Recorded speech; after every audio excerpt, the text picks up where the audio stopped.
Anthony Joshua confirms Tyson Fury fight could go ahead in 2025 as Brit legend admits it has to happen. British beef started all the way back in 2010 after a secret sparring session. Anthony Joshua says his two-fight £500 million Tyson Fury rivalry has to happen this year. When the 35-year-old Watford legend was stunned by a Daniel Dubois knockout at Wembley in September, the ringside Gypsy King roared, "That's cost me £150 million.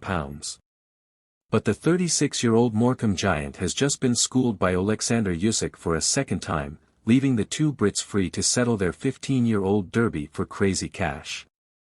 It started with a 2010 sparring session, when AJ was an unknown and Fury offered his Rolex to anyone who could floor him, and only verbal blows have been swapped since.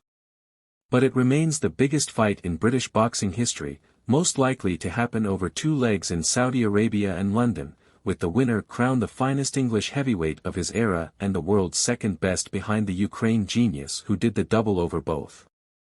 On a trip to Nigeria where his parents were born and he briefly attending a boarding school, Joshua told Sportsboom, "I've been involved in a whole lot of fights, but this has to happen in 2025. Of course, it has to happen, and hopefully, it does happen." Since winning the Olympic gold medal at London 2012, Joshua has been a leading light in trying to raise the sports profile in Britain. During the pandemic lockdown, when the government turned its back on the dying gyms all over the country, Joshua propped them up out of his pocket. Retired fighter Kevin Mitchell revealed in October that AJ discreetly paid for his brother Vinny's 2019 funeral. And Joshua's Clean Hearts program helps youngsters around Hertfordshire avoid slipping through societal cracks. The UK has benefited massively from Joshua for over a decade and he hopes to offer Nigeria similar help once he hangs up his golden gloves.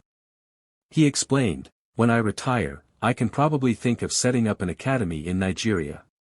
And if anyone wants to turn professional, we can also help them." Fury was coy on his future after all three Riyadh judges had him coming up short 116 to 112. But Joshua promoter Eddie Hearn advised him to snap up the Joshua clash while the going is still good.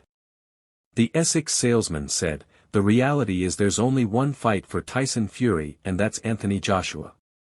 It's the biggest fight in the history of British boxing and everyone will want to see it." That wasn't a Tyson Fury who looked finished. It wasn't a flat performances, it wasn't a poor performance. He didn't look gun-shy or like his punch resistance was in question. Tyson Fury is still potentially at the peak of his powers, just not good enough to beat Oleksandr Usyk.